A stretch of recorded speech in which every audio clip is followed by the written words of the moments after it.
So our topic for today is all about proportion. So proportion is when two ratios are equal. So we may write the equality in either of the following notations. Either the A over B equals C over D, or another notation which is A is to B all over C is to D. So this is called the proportion. So the outer terms, which is A and D, is called extremes, while the inner terms, which is B and C, are called means. So an important property of any proportion is the cross product property. So we have A times D equals B, C. So ibig sabihin, if you multiply A to D, mag-equal siya sa product ng B times C. So to check the cross product property of a proportion, we will try this example. So, di ba? Ito ang A, itong B, ito ang C, and ito ang D. So we will cross multiply the A and B, and then we will cross multiply the B and C. So we have 3 times 15, which is A to D, equals 5 times 9, which is B and C. So if 3 times 15 equals 45, is equal to 5 times 9 is also 45. So the cross product property is useful when one of the terms in a proportion is unknown and we need to solve for the value of that term. So for example, we have 3 times n is equal to 9 over 15.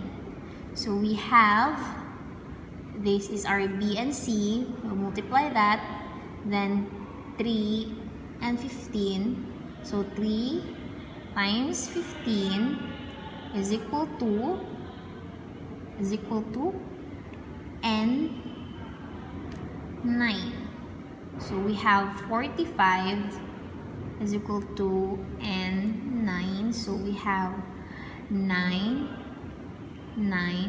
So ang n natin is equal to 45 divided by 9 is equal to 5. So ang n natin is equal to 5. So we have two examples for solving proportion. We have number 1, x is over 8 is equal to 15 over 20. So we will find for the value of x. So we will cross multiply this and this.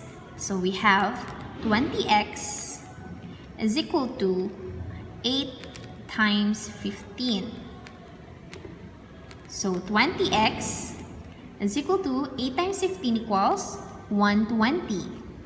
Then 20, to solve for the value of x, we have to divide 20 to eliminate to 20. So x is equal to 6. So we have x. So the value of x is 6. So we have the second example. We have 90 all over x is equal to 8 over 12. So we will cross multiply this and this. So we have 90 times 12 is equal to 8x. So 90 times 12 is equal to 1,080 pesos. Is equal to 8x. So we will find for the value of x. So we will eliminate the value 8. So divide 8, eliminate the 8. So 1080 divided by 8 is equal to 135. So the value of our x is 135.